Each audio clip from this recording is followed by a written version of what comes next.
Hello, everyone, and welcome to Oncology Trial Recruitment, Challenging Indications and Challenging Studies, presented by Medpace. I'm Michael Gibney, Production Editor for Fierce Life Sciences, and I will be moderating this webinar. Our speakers today are Lion Gleish, MD, Vice President of Medical Affairs, Oncology at Medpace, Jennifer L. Cutter, PhD, and Ross Izadi, BS, MBA, Directors, Clinical Trial Management, Oncology at Medpace. You can read their full bios on the left side of your window. Just a few technical notes before we begin. If you'd like to download the slide deck, please click the Files button at the lower left of your screen. This webinar is being recorded and will be available on demand within 24 hours after the event. We will follow the presentations by a Q&A session. Please submit your questions during or after the presentations, clicking the Q&A button in the lower left corner of the screen. All right, now let's begin. Lion, please go ahead. Thanks very much. This is Dr. Lion Gleish speaking, and let me also reintroduce my colleagues sitting with me are Jennifer Cutter and Ross Izadi. And let's get right into this. So we put this talk together because this is something we get asked very frequently by our sponsors about what do we do on our oncology studies to meet their recruitment goals. If the sponsor has preset clear-cut goals, what are we going to do to meet those? If we're helping them develop the program and develop appropriate recruitment goals, how do we go about that? And what are important considerations to take into account? And especially when you couple that with the way the field's changing, what can you do to design your studies so that you can better hit your recruitment goals? So with that as an introductory comment, we do want to point out just how much the field is currently changing, and this adds a lot of challenges to recruitment on oncology studies. Immuno-oncology has blossomed, so if you were going to set out to do an immuno-oncology study 5 years ago, you would have gotten a lot of investigators scoffing at the idea, well, immuno-oncology doesn't really work. Now you have this boom that almost everyone wants to do immuno-oncology, and the patients are very interested in it. So maybe there's a little less interest in some of the other areas, not to say immuno-oncology is a cure-all, it's not, but it's a nice step forward. But the other thing you end up with then is a lot of immuno-oncology studies that might prohibit patients coming on if they've had prior immunotherapy of some type. And if the immuno-oncology has made it into multiple approved drugs and multiple indications, that's then throwing another challenge into it.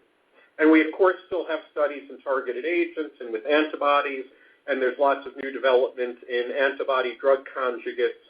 And then there's the other area that we find is quite challenging, which are the biosimilars. And you can split those really into true biosimilars, where a sponsor might be developing a copy, so to speak, of an existing antibody, or a drug that's a bio-better, where in making their drug that's somewhat similar, there's something about the drug that actually has a safety advantage or a therapeutic advantage compared to the existing drug. The bio-better study could arguably be slightly easier to recruit because the patients are offered an advantage.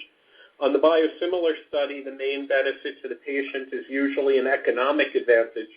So it has a completely different set of considerations to take into account than a true new molecular entity that might be offering a tremendous new efficacy benefit for the subject. There are lots of things that sponsors take into account when they're developing their trials and their development plans. They might be trying to target fast-track designation or to be able to be approved under Subpart H and have accelerated approval, and therefore going for a very, very narrow indication that's highly pre-specified to clearly meet an unmet medical need to fill a regulatory niche. And in going for such a niche, there's then obviously a niche population that fills it. It's very limited. So even if you were reaching out to a very large site, that large site might still have a smaller population available. This can present additional challenges. If you're a site, typically your preference is going to be a study that if you go through all the efforts to get your study started and opened at your site, that you could put a lot of patients on. But a lot of these studies that are going for accelerated approval and are in narrow indications, even the largest sites can at best put 2 or 3 patients on a year. That can cause some of the sites to have resource issues and to choose not to participate in some of these studies because they just don't see it being worth their efforts. So these are important issues to keep in mind when you're designing the program and asking yourself, are you making the indication too narrow compared to what you could still do and still qualify for some of these benefits like accelerated approval? We see more and more studies using basket trials. The agency's been accepting of this approach, especially trials that might be going after a specific type of genetic indication and then having baskets of different tumor types. There are lots of other varieties of basket trials, and I'm not going to get into all of that, but know that they have a different management issue. For example, if you're opening a large cancer center that might be subdivided by therapeutic areas, so you would tend to have a different set of PIs for the gynecologic studies and a different PI for lung cancer and a different PI for GI cancers. If you open a basket trial there and the GI specialist is your PI, he might not do well at filling some of those other baskets. Whereas at a smaller center, it might be different. At a community center where the medical oncologist might see all those groups, that individual PI might be able to do it themselves. At the larger center, they might have to go through a complex partnering process that is not part of how their institution is typically set up, and that could be adding additional challenges to it.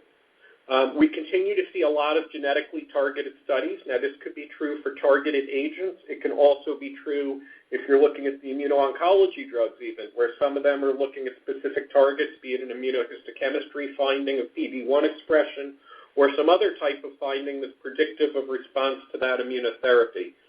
Again, introduces a whole other set of challenges to overcome for recruitment. If patients have to have fresh tumor collected for a study, and the tumor has to be sent to a central lab for analysis, that's extra time that the patient might need to wait to go on that trial when they'd be able to right away go on a different study.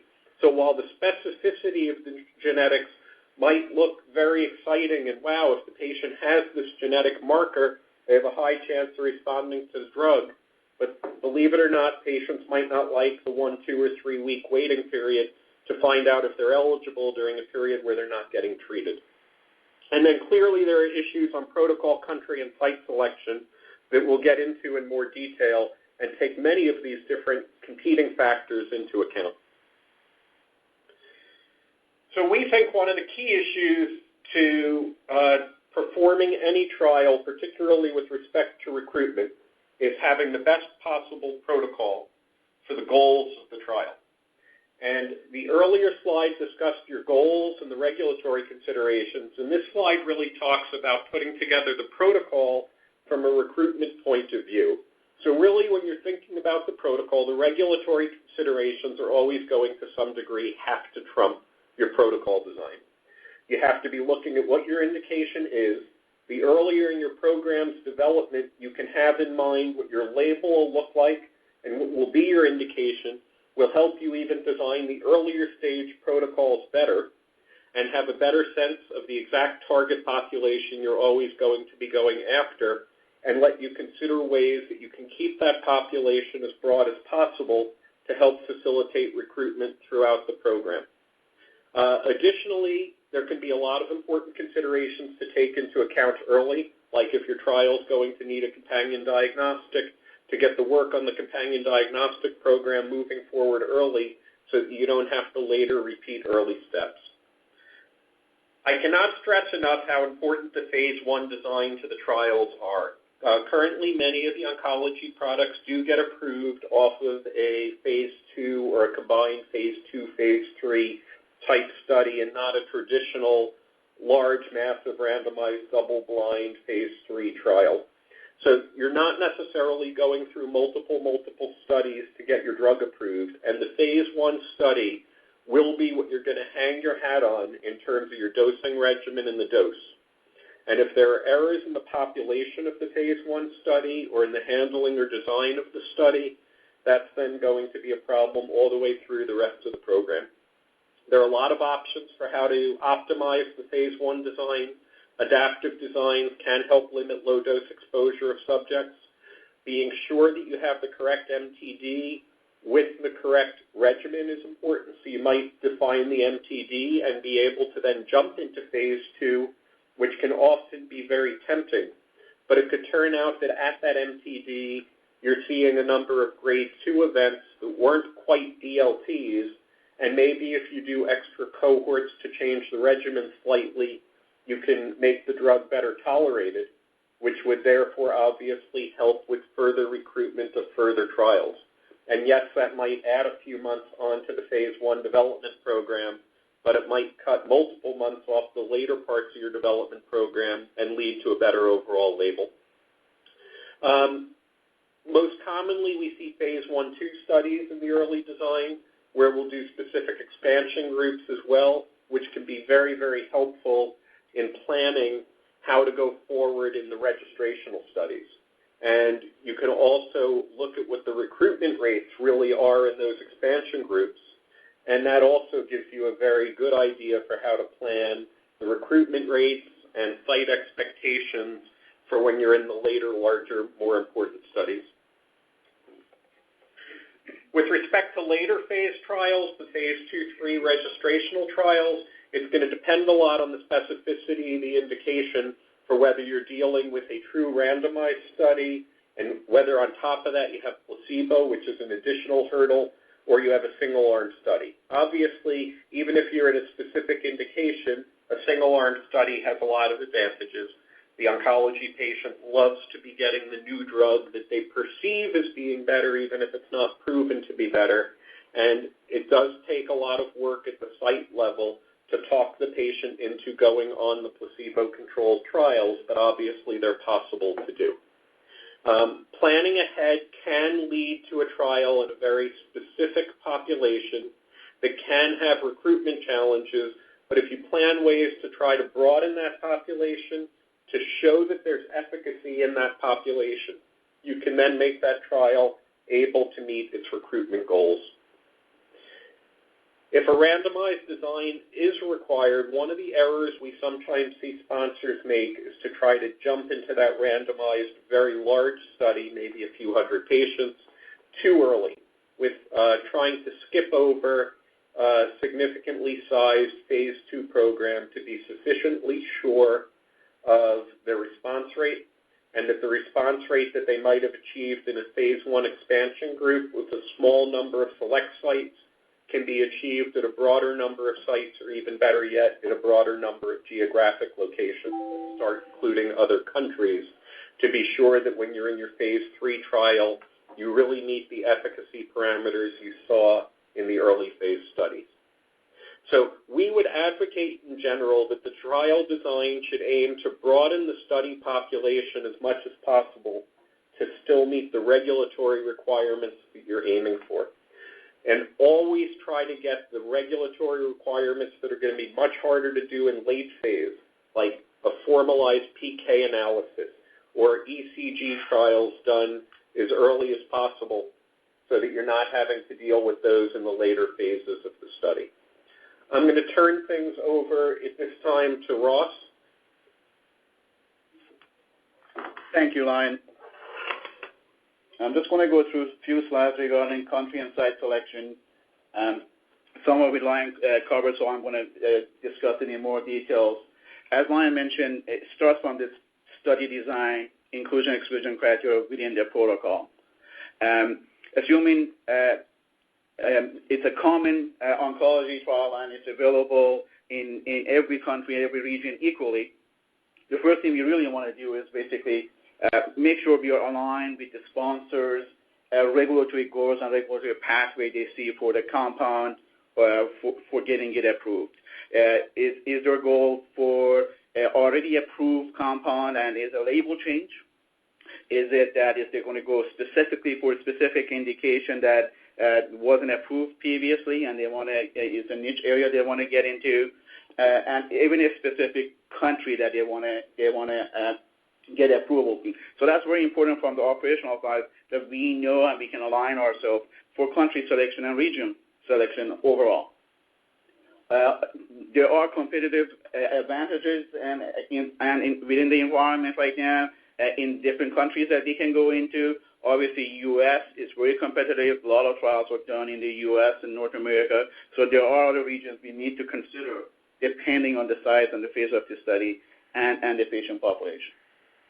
Obviously, if there's any geographical hotspot, we want to maximize that and open those sites and countries as much as possible. Lion also touched upon genetic testing requirements. As you all know, we're getting more and more of that. It's really important once we are global and we are getting into the country selection, we ensure what type of genetic testing the sites are doing as a standard of care. Are they doing IHC? Are they doing FISH? Is it required for them to do NGS, next generation sequencing? That is becoming more and more prevalent, that we need to make sure these countries are doing this specific testing as required for the study. And also there are countries globally that might have some specific requirements for getting tissue and blood samples and genetic samples out of the countries, which comes into our consideration. Not all the time, but again, there are some countries that we are very strict about that. There are trials if there are required previous treatments. For example, if it's a third line and they specify exactly what the patient should have received, there are agencies that actually even may insist on saying exactly what dose the patient should have received. We recommend not including that in a protocol, but if it's included, that becomes part of our feasibility and consideration when we contacted our country managers and associates and our KOLs within those countries to make sure that is standard of care for those countries. If they require a doublet or previous gemcitabine at a specific dose, those are things that we definitely want to make sure that is that standard of care for those patients within those regions.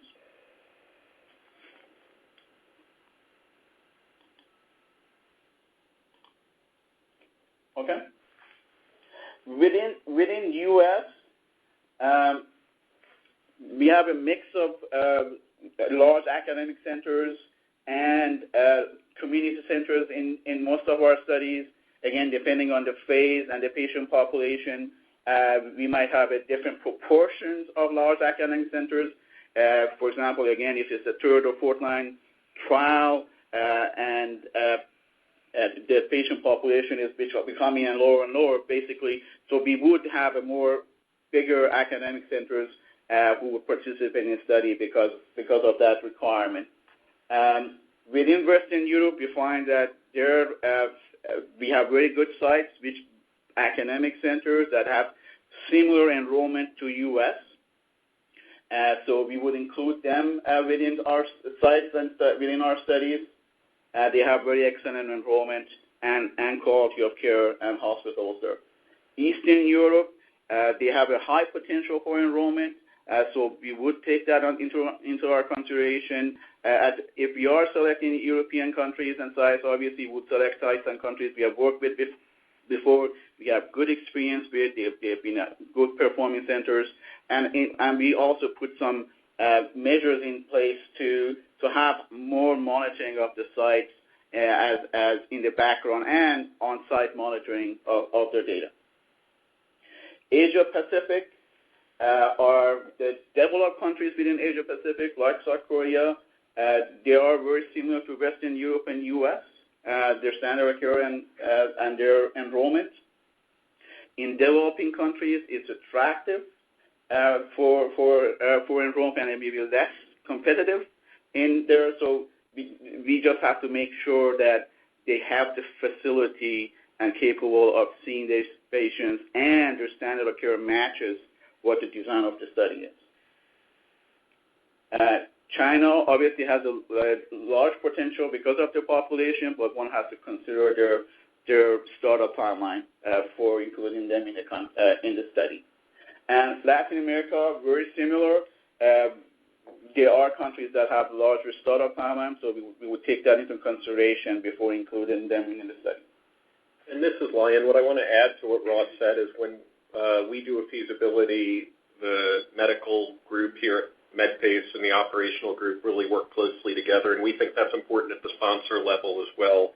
When you're developing a protocol, when you're developing the planning, especially in oncology, this interplay of medical and operational really leads to greater success.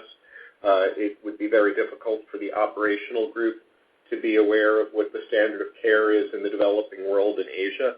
And if you're doing a typical oncology study that might have required failure of such and such a treatment for that disease, to know if that type of treatment is just a U.S. standard or if it's the standard everywhere else is a very important consideration to take into account in planning the study out, because you can imagine if you planned that study out originally thinking you can go internationally, but it turned out no, because a part of that treatment's expensive or difficult to give. It's only given in the U.S. and select places in Western Europe. And for that indication, the regulators would want the patients to have gotten that specific drug for the FDA to consider the trial later on. You have to be taking those issues into account. So in some ways, it's easier to include developed countries when you're looking at a first-line study, but when you're looking at second, third-line studies, which is quite common, these considerations become very, very important. And let me turn things over to Jennifer. Sure. Yeah. Thanks, Lion and Ross. I want to spend the last little bit of time talking about site engagement and also patient engagement. We all know that if we don't have the correct sites selected, they are our biggest recruitment tool, so we have to select the correct sites for the studies. Only a small minority of oncology patients that would qualify for a study actually participate in studies. So again, our biggest recruitment tool is selecting the right sites, the right PIs, the one that have those patients. So the earlier you can involve sites and PIs in your trial design and the protocol development, the easier it is going to be to get those patients into the study. So here at Medpace, we really like to form our site partnerships. And so by forming our partnerships, we'll work with them through multiple studies, sometimes even through the entire development of a compound. One of the things that we do here is that when a site asks a question, we act with urgency to get that response back. That keeps them highly engaged. They know that we are working with them as a team, and that if they have a question from their IRB or need an informed consent returned around quickly, we'll get that back to them. We also work a lot with sites to engage their referral networks. If they need any help in conducting any information sessions, such as tumor boards or grand rounds, we can help put together slides for that. And then we also really encourage them to work with all of their entire physician network. So any of their referring physicians. These sites aren't all going to be large academic centers. Some might strictly be a referral center. So again, having those contacts with the community centers, moving them directly into a site that is solely concentrated on working on clinical studies is very helpful. And then also, as Lion had alluded to as well, even though you have a study open at an institution, not all physicians that can put a patient into that study might be aware of it. So again, helping sites work with their colleagues within their institutions. Another big recruitment tool we have is just the study drug itself. So the protocol, if it's designed well and if the study drug is very attractive to both patients and physicians, that is very helpful. So working with the education on the sites, the PIs, what the mechanism of action of that drug is, and really what the benefits of that drug could be versus another study or another study drug.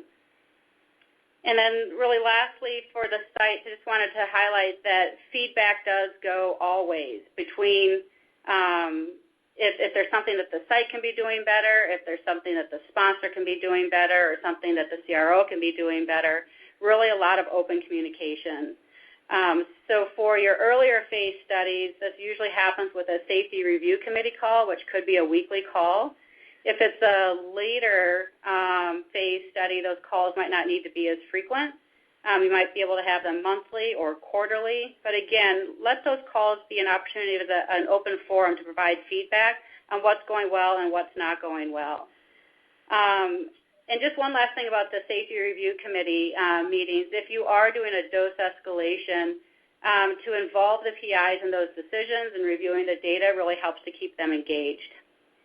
And then overall for general study updates, newsletters go over well as just email blasts. Just an update, here we are at the study, this is when we think study recruitment might end, et cetera. So just make sure you get the information out there.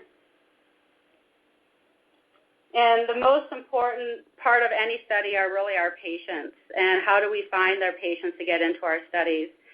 There's multiple resources out on the internet. Clinicaltrials.gov is a great resource. However, they don't always have a lot of study details or even site information. So a good way to get out to a lot of potential patients are trial websites that do have links to the study locations, contact information at those sites, frequently asked questions, etc. Although not all studies do it, some studies are branded. They'll have like a single name. That also does help with recruitment at times. It depends, again, on the phase of the study. But all of those study-specific websites are very important to getting patients funneled into your study.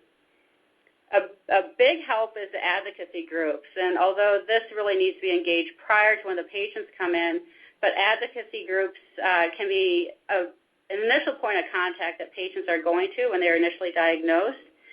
I will say that if you are going to be using an advocacy group, make sure you get them involved early, and they can help review the protocol to help determine if there's any kind of limiting factors to recruitment. They might also be able to provide some insights to patient behavior. They'll also help to promote that study within their websites as well. Social media is something that's upon us all, and I would say just use it a little bit with caution. It can work for you very well, but it can also work against you. So it is a way to connect patients with caregivers and also post-study information, but I would say, again, do this with caution because it can backfire on you. Again, with our patients, the biggest thing to help them is to educate them, to help so you can help develop some conversation tools. If there's any, like an iPad app on the consenting process, just so they understand what that whole process is like. There's a lot of educational material out there about clinical studies by multiple groups. Just helping them when they go into their physician ask the right question, is this study right for me? And I guess lastly, really, make sure you have some kind of contingency plan in place. Not every recruitment tool is going to work for every study, so have some additional ones in place. We don't use these a lot for oncology studies, but there's a traditional outreach, TV, radio, and newspapers. But also looking at other folks within the institution that might be able to help, whether it's somebody in a pharmacy, a pathology lab, someplace other than that PI. And also to help these patients if there are limited sites open in limited countries, help to provide some travel support and other kind of options to help ease that burden. Hotel stays, it could be their direct transportation costs, reimbursement for mileage for that patient and the caregiver. And then if you do have patients that are coming from out of state, help having a transfer process either from state to state or even from country to country. Just have all those processes set up front. So I guess my big take-home message here is really just education on the clinical trial process. I mean, we do need more patients to participate, so we can all do a better job about getting education out there on what a clinical trial is and what they can expect. So any education on the disease, the drug, the study procedures, et cetera. So to sum up some of our things here, and before I do, I just want to point out that you can still submit questions on the left side of your screen using the Q&A button. A lot of what we talked about ends up being early planning. Getting that protocol as good as you can, early involvement of the investigators so that it's not you planning the protocol in a box and then handing it to the investigators. If you have key people involved in reviewing it along the way, we as a CRO that runs a lot of studies will catch a lot of operational issues that can make it run smoother. Key investigators will also catch a lot of medical operational issues that can make your study run better and be much more exciting to the patients in ways as well. It also builds their enthusiasm and makes them be more of a member of the trial team so that they serve as advocates for you, not just with their patients, but across the program as well. In this electronic day and age, having a key PI put something on the web about the study can also be very, very helpful. That early engagement helps to facilitate it and trickles all the way down to the patients through their advocacy, through the advocacy groups, through the sites, through the nursing staff at the sites, So having the CRAs be able to train the site so that there's that excitement about what you're doing is really important. We're going to start getting into some of the questions. So I'm going to just go through some of these. One that was asked was, how do we work to increase diversity and minority recruitment, which is an issue that the FDA does care about. So you have to be careful not to select all your sites to be in classic white suburban locations. Many of the larger cancer centers do service a diverse population, particularly those that are in larger cities, and that can be helpful. But if you all may not be aware, we know that the recruitment of minority groups in particular onto cancer studies where there are certain cancers where they might even have an above average occurrence of that disease still tends to remain below that of the white population in the U.S., typically due to reasons related to access to medical care. If this is going to be a very important issue for that particular trial, selecting sites that are going to be located in more urban areas that might have more access can be important, and I've actually even done studies where this was going to be important, and we made sure to have cancer centers that were intentionally in lower class areas that would typically have a higher minority population. Even with doing that, it is very difficult to get the enrollment of the minority population up to the incidence rate for many cancers because of access to care. Some people think there's also a fear in that population about trials, so education can also be helpful. There's less of an issue with a sex split in terms of fewer women than men or vice versa being recruited, especially when you start thinking about some of the diseases themselves splitting. Obviously, breast cancer studies are female-oriented, prostate studies are male-oriented. Some of the diseases like lung cancer just have a higher incidence rate in the male population.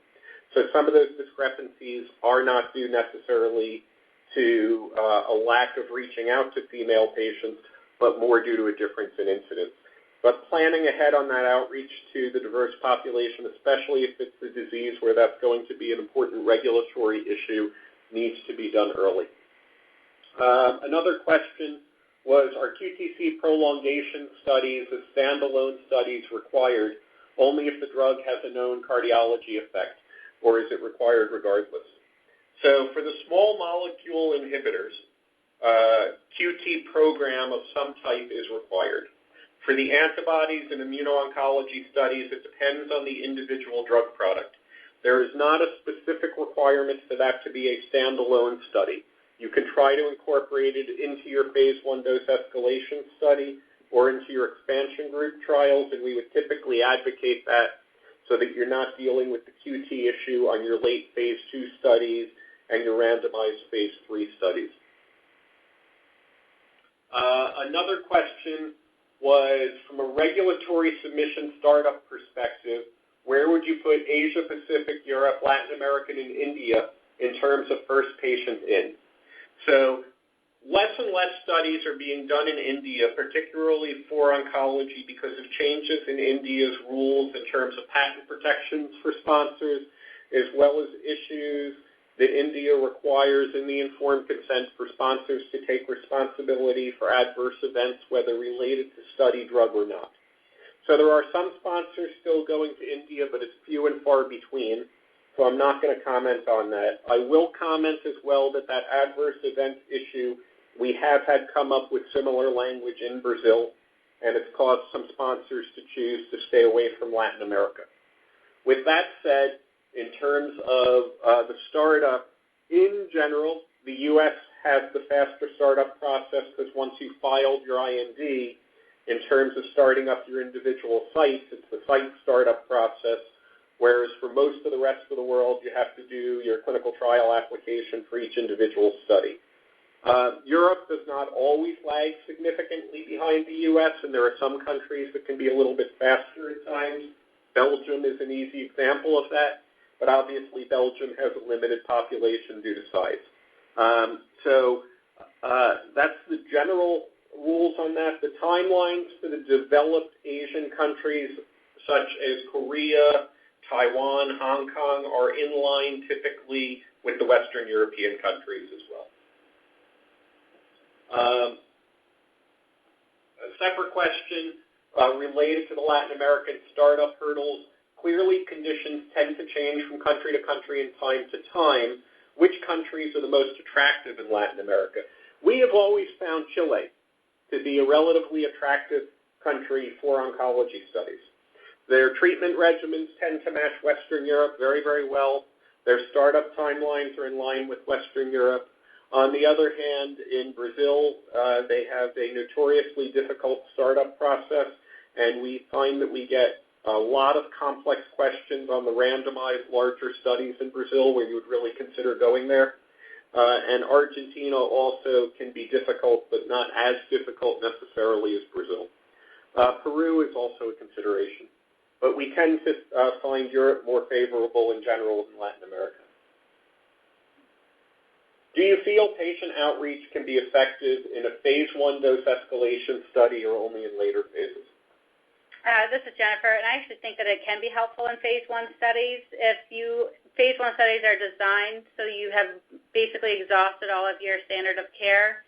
So if you have a phase 1 drug that is patient-friendly and the protocol is patient-friendly, then yes, patient outreach would absolutely work. And we've even done phase 1 studies in very limited populations because the drug perhaps was very genetically focused or would only have an indication in a very specific solid tumor or leukemia. And then to get those patients into the phase 1 centers, we found doing the patient outreach type approaches through advocacy groups, websites, the sites themselves was extremely important to meet the trial timelines we had set. Another question was, Jennifer mentioned using social media for patient outreach, and it can be a powerful tool that can also backfire. Can we talk a little bit more about how it could backfire? If you have a study that is a randomized study, and if it's a blinded study, patients will start guessing at what arm they've been assigned to. And even if it's an open label study and they know what arm they've been assigned to, they'll start contributing every little adverse event to the drug, which may or may not actually be contributable to the drug. So it can drive down the desirability of whichever arm that patient has been assigned to, and you might see a higher dropout rate within that arm. And the other issue I know that is a concern is the chat rooms and other modes of communication that get set up in websites that go into great detail with patients then talking to each other about what's happening at their site, making guesses about what arm they're on, but also perhaps influencing the way adverse events get reported and collected. I do know that this happens to be an FDA concern, and they're not sure what to do about it at the moment. So it is just something for the community to be aware of. We don't have the magic answer on that one either. So we're aware that the internet, like for everything else, has its pluses and minuses, and it definitely does have a positive role in recruitment, but like everything else, it's not perfect. Another question is competition for relapsed recurrent patients and many indications for phase 1 immuno-oncology studies is high in many areas. Are there geographies or enrollment approaches we recommend to help recruitment? So I'll take that one. We find that is an issue that we deal with, and not just in phase 1, across all phases, and not just in immuno-oncology. So you could end up with a very specific recurrent subpopulation of lung cancer or subpopulation of colorectal cancer that you're going after, or requiring a specific regimen for pancreatic cancer, and you could be in something where there are 20 different trials being run already that you're aware of simply by looking on clinicaltrials.gov. With that said, there are lots of options for how to work around this. If your drug is exciting and new, you can still compete. And it's rare that we recommend to a U.S.-based sponsor not to include the U.S. in their trials, or to a European-based sponsor not to include Europe in their studies. That is what your regulators in your area are going to expect at least some of the patients to come from the local area to be sure that the drug truly works where they're going to be asked to approve it. With that said, though, if your population is that specific and you know you're up against tight competition, then you have to look at where those competitors are running their studies and try to go elsewhere. So if they've got Western Europe blanketed, you can consider pushing further into Eastern Europe. If they have Western and Eastern Europe blanketed, you can consider pushing into Asia. If you're really in something that's highly competitive, then you can consider pushing into the developed world if the standard of care prior treatment matches the requirements for Europe and the U.S. If it turns out all those things are already taken by the competitors, then you know up front that your plan is going to require more sites and more time to accomplish its goals because you're in an extremely competitive area. And you need to think if it's going to complete in a timely manner for you to be able to meet your approval considerations, or does the drug have other options for how you can design the program? What do we recommend for rare disease area patients? Rare diseases you cannot actually recruit a patients you have to wait for. So I'm assuming what they're asking about is, and we're going to answer it this way in terms of a very genetically specified trial that's going to really narrow the population. How do we try to handle this? Hi, this is Ross. We do have sites where you have a basket trials, basically, where you need a specific genetic mutation. Basically working with the sites up front, making sure they understand the rarity of this patient population, and having a plan internally how they're going to recruit these patients. It's going to be different for every study, but we are able to basically work with the KOL within each country. Those studies will not have multiple sites per country. You may end up having only one or two sites per country, which are the key opinion leaders, referring centers for other centers to refer those rare patients for them to see. And that's also where we find that if there's an advocacy group around that genetic mutation can be really helpful. Sometimes even putting one together can be part of the program, and really utilizing the web as well to funnel those patients in that get recognized in the community and then sent in. Sorry, Ross. I'll jump in and just say it also is helpful to have a separate informed consent specifically for that genetic testing that's separate from the study consent. So all patients that could potentially qualify are going to be pre-identified. Yeah. And if there's a high screen failure, even definitely more reason you need to have like a pre-screening ICF, so for patients to know actually if they're going to be eligible for the study. And that gets to another question that we had where it was, how do you propose conducting proactive genetic testing? This can be very expensive for patients.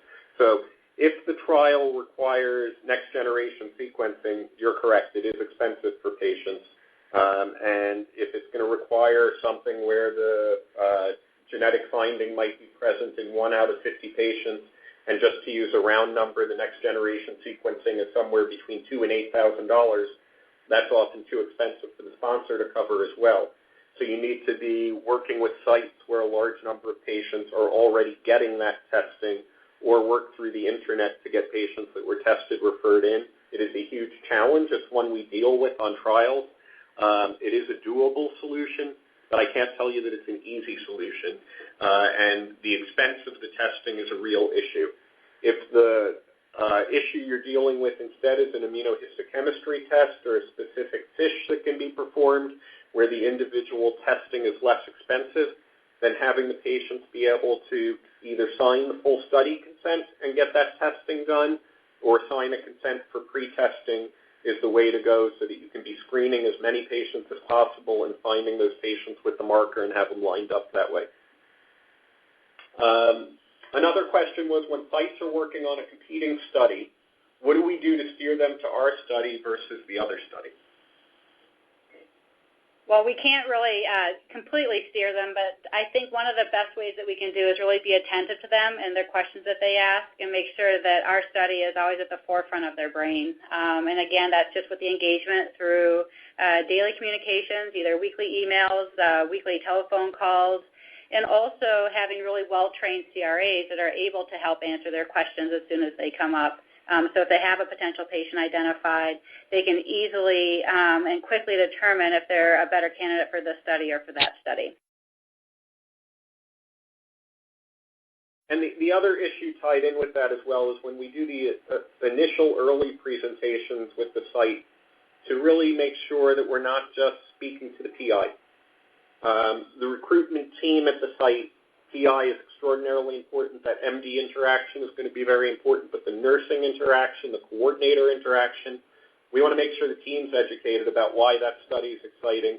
If the coordinator walks into the room excited about the study, the patient feels that.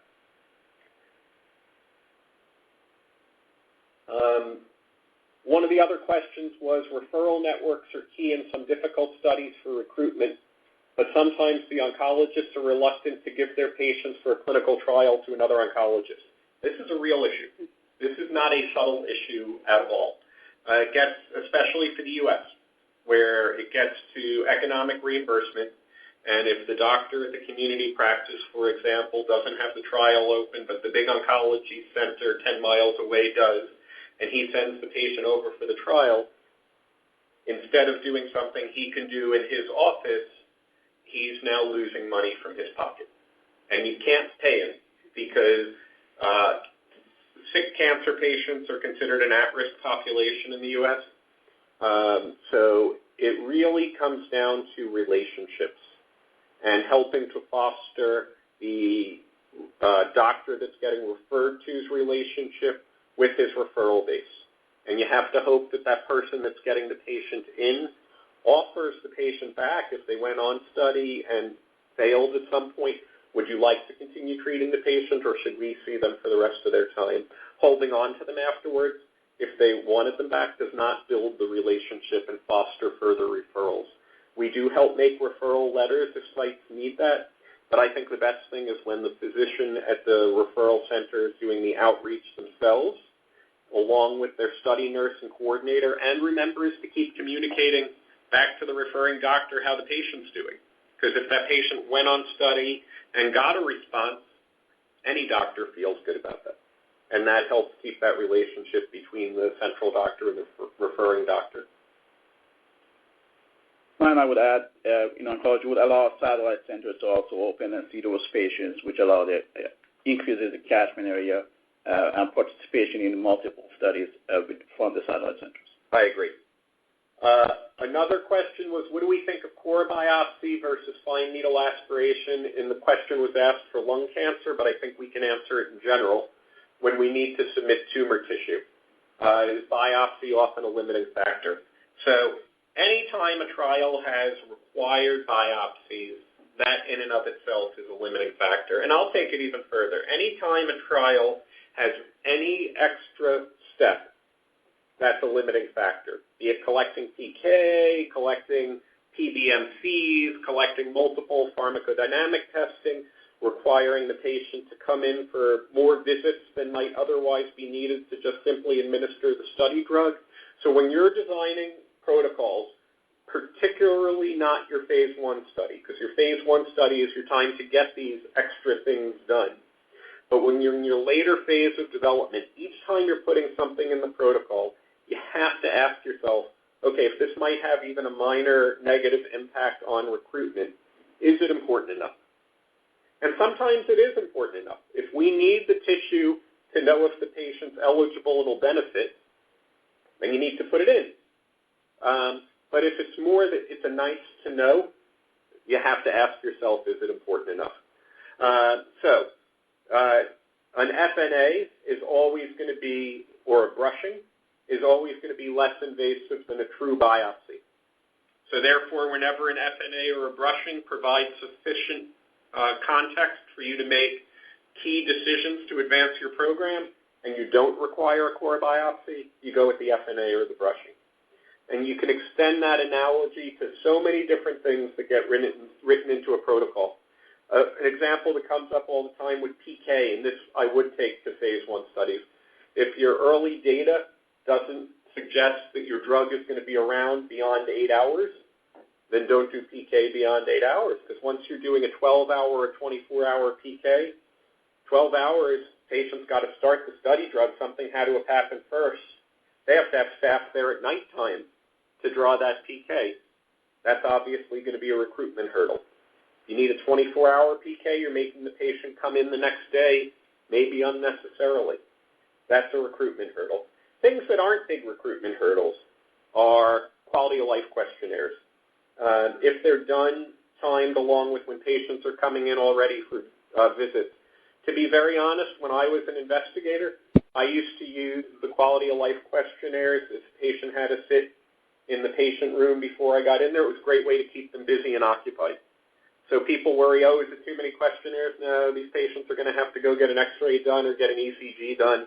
While they're waiting, it's perfectly fine for them to complete them. So those actually aren't a hurdle. So not everything that you add into a study is necessarily bad, but everything that's at least slightly invasive is. Ophthalmologic testing is always a hurdle.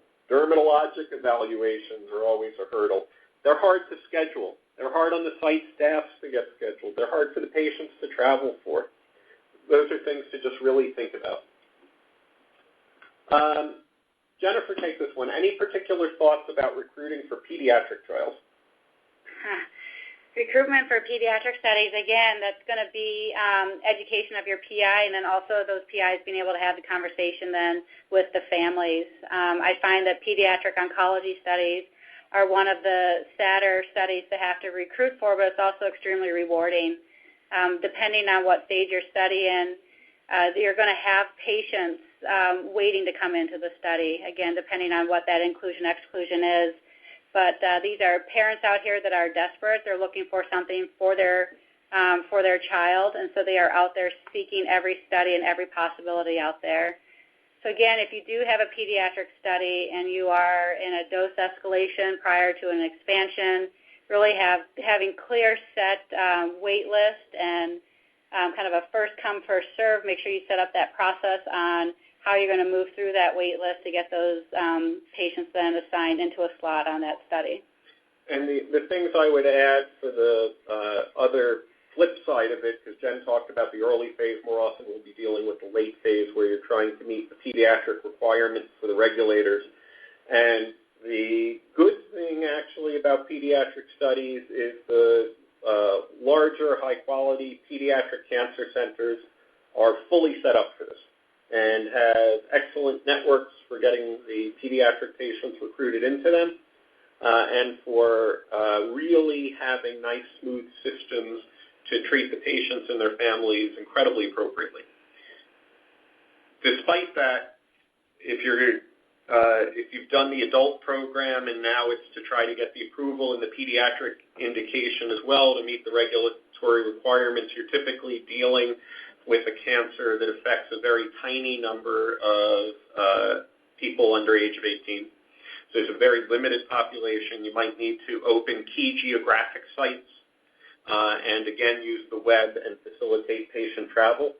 But these sites are actually typically expert at that as well because they've developed systems for that, not just for industry, but for the COG studies as well, and tapping into that expertise can really facilitate the pediatric trials also.